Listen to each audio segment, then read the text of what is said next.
तो एल्डर सच में उस वाटर रिपेलिंग पर्ल का इस्तेमाल करके नदी के अंदर ही स्नेकी का पीछा करता रहता है। स्नेकी को यकीन ही नहीं होता कि इस बूढ़े एल्डर के पास इतना रेयर ट्रेजर भी है, और ऊपर से वो उसे छोड़ने का नाम तक नहीं ले रहा। मतलब भाई, इतनी पुरानी दुश्मनी कौन रखता है। आखिर जब स्नेकी चारों तरफ से फंस जाता है तो मजबूरी में अपना आखिरी ऑप्शन इस्तेमाल करता है, अर्थस्केप। वह तुरंत जमीन के अंदर घुसकर मिट्टी में सुरंग बनाने लगता है। एल्डर कुछ पल के लिए पूरी तरह कंफ्यूज हो जाता है, लेकिन तभी उसकी नज़र उस गड्ढे पर पड़ती है जो स्नेकी ने बनाया था। तब उसे समझ आता है कि अरे, ये तो सच में जमीन के अंदर भाग गया। दूसरी तरफ स्नेकी की हालत खराब हो रही है। लगातार डिगिंग करने से उसकी पूरी ची लगभग खत्म हो चुकी है, लेकिन तभी अचानक उसे जमीन के नीचे एक अंडरग्राउंड रिवर मिल जाती है। स्नेकी को इतनी राहत मिलती है कि अब वो करंट के साथ बहकर अपनी एनर्जी बचा सकता है। उसे लगने लगता है कि शायद उसकी मेन कैरेक्टर वाली प्लॉट आर्मर आखिरकार काम कर रही है। इसके बाद वो अपनी फिश ड्रैगन स्टेप की बची हुई आखिरी ताकत लगाकर एल्डर से अच्छी खासी दूरी बना लेता है। उधर एल्डर को एहसास होता है कि उसका इतना फैंसी पर्ल भी किसी काम नहीं आया। उसके पास और भी ट्रेजर्स हैं, लेकिन उसकी ची भी लगभग खत्म हो चुकी है, और अगर वो आगे स्नेकी का पीछा करता रहा तो उसकी इंजरीज और ज्यादा बिगड़ सकती हैं। लेकिन वापस खाली हाथ जाना भी आसान नहीं है, क्योंकि बाकी एल्डर्स तो ग्रुप चैट में बैठकर उसकी जमकर रोस्ट करने वाले हैं।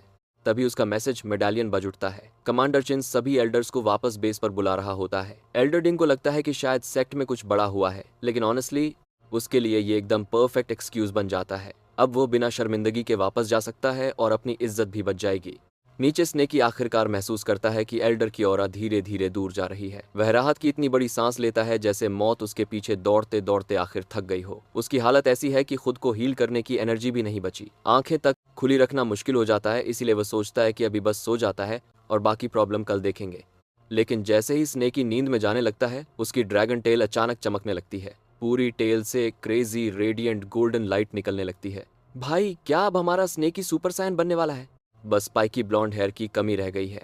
पूरे 3 दिन बाद स्नेकी आखिरकार उठता है। उसका शरीर इस दौरान खुद ही काफी हील हो चुका होता है, लेकिन उसे बिल्कुल अंदाजा नहीं होता कि वो आखिर है कहाँ। अभी तो हालत ऐसी है जैसे जोरो फिर से रास्ता भूल गया हो। उसे बाहर से बर्ड्स के चहचहाने की आवाज सुनाई देती है, जो अंडरग्राउंड जगह पर काफी वियर्ड लगती है। वह सोचता है कि कहीं वह अभी भी किसी अंडरग्राउंड केव सिस्टम में तो नहीं फंसा हुआ। तभी उसकी नजर क्लिफ की दीवार के ऊपर बने एक ओपनिंग पर पड़ती है। बाहर की सनलाइट देखने के ख्याल से ही स्नेकी एक्साइटेड हो जाता है, इसलिए वह ऊपर चढ़कर देखने का फैसला करता है। लेकिन जैसे ही वह जंप करता है, उसका सिर सीधा केव की छत से जा टकराता है। धड़ाम! बेचारा स्नेकी, उसे समझ नहीं आता कि उसने इतनी जोर से जंप कैसे कर लिया, जबकि उसने तो बैरली कोई ताकत लगाई थी। फिर उसकी नजर अपनी ग्लोइंग टेल पर जाती है और उसे एहसास होता है कि उसके अंदर मौजूद ड्रैगन बोन्स शायद उसके बेहोश रहने के दौरान ग्रो हो गए हैं। वो अपनी इंटरनल एनर्जी चेक करता है और देखता है कि उसकी फाउंडेशन पहले से काफी ज्यादा मजबूत हो चुकी है। अब वह मिड फाउंडेशन स्टेज तक पहुंचने के बिल्कुल करीब है। स्नेकी को खुद उम्मीद नहीं थी कि बाहर की ये एक केओटिक ट्रिप उसकी कल्टीवेशन को इतना बूस्ट कर देगी। अब उसे लगता है कि शायद उसे थोड़ा और बाहर निकलना चाहिए। देखा गाइस, इसी वजह से बाहर जाकर ग्रास टच करना जरूरी है। कल्टीवेशन के लिए भी अपेरेंटली काफी अच्छा है। बस अगली बार कोशिश करना कि बाहर निकलते समय कोई क्रेजी एल्डर तुम्हारा शिकार करने ना आ जाए।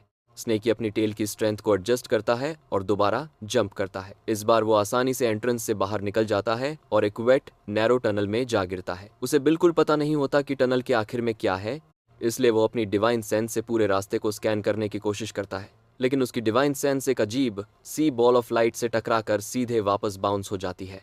ऊपर से टनल में गूंजती बर्ड्स की धीमी आवाज माहौल को और क्रीपी बना रही होती है। स्नेकी अपना डिटेक्शन डिस्क भी चेक करता है, लेकिन वो पूरी तरह साइलेंट है। कोई डेंजर डिटेक्ट नहीं हो रहा। आखिर में स्नेकी सोचता है कि अब खुद जाकर देखना ही पड़ेगा। वह धीरे धीरे आगे बढ़ता है और एक ऐसी बैरियर को पार कर जाता है जो देखने में बिल्कुल किसी मूवी के ऑब्वियस ट्रैप जैसी लगती है। लेकिन अंदर पहुंचते ही उसे कोई मॉन्स्टर नहीं मिलता।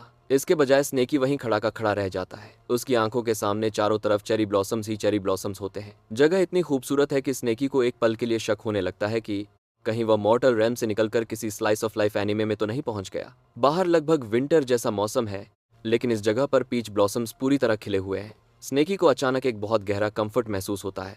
उसके अंदर जमा सारी किलिंग इंटेंट और भारी एनर्जी जैसे धीरे धीरे पिघलने लगती है। बिल्कुल ऐसा फील होता है जैसे पूरे दिन फ्रीजिंग कोल्ड में घूमने के बाद कोई गर्म और शांत कैबिन मिल जाए।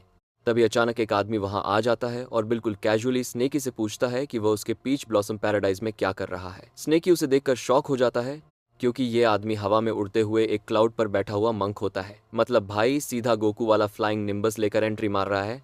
मंक स्नेकी को देखकर समझ जाता है कि उसने अभी तक अपनी विजडम को पूरी तरह अवेकन नहीं किया है।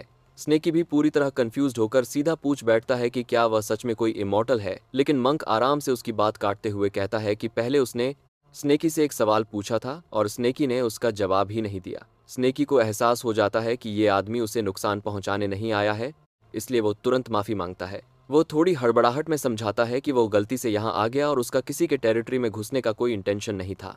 मंक बस हंस देता है और कहता है कि स्नेकी की किस्मत शायद काफी गहरी है, तभी वह यहाँ तक पहुंच पाया। वह बताता है कि एंशिएंट टाइम से उसके पीच ब्लॉसम इमॉर्टल क्लान की एक ट्रेडिशन रही है। वे ऐसे लोगों को ढूंढते हैं जिनका डेस्टिनी इमॉर्टल पाथ से जुड़ा होता है और उन्हें एक खास कल्टीवेशन हार्ट आर्ट गिफ्ट करते हैं।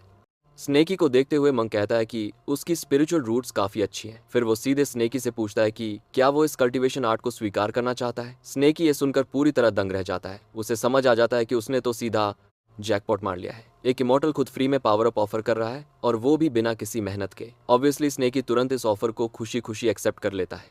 भाई, जब कोई इमॉर्टल खुद तुम्हें फ्री पावर अप दे रहा हो तो कौन बेवकूफ होगा जो उसे मना करेगा।